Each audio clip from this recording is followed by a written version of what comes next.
Let's talk about Stalker, the error code UE, fatal error fix, fixed in a simple and calm way. We'll go step by step.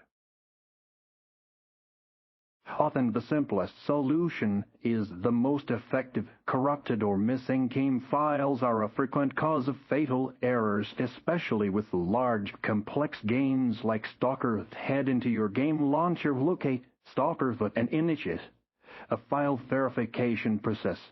This will scan for any discrepancies and automatically download the correct data, potentially fixing the issue without further hassle.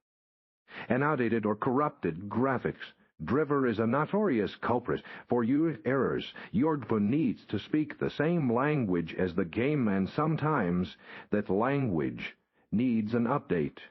Visit your graphics card manufacturer's website, NVIDIA, AMD or Intel, and download the very latest drivers for your specific card. A clean installation is often best, ensuring no lingering issues from older versions.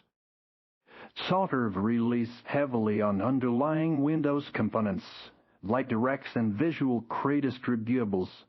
If these are corrupted or not installed correctly, a fatal error is almost guaranteed. Try reinstalling the versions included with the game or download the latest official versions directly from Microsoft.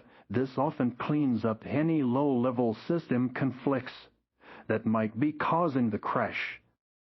Sometimes the game might be trying to run with settings your system can't handle, particularly if you have a less powerful rig. Before launching, try lowering graphical settings to the absolute minimum, then gradually increase them. For persistent issues, consider adding launch options like Excel or Orson, if applicable, for UE games directly in your launcher, which can sometimes force the game into a more stable rendering path.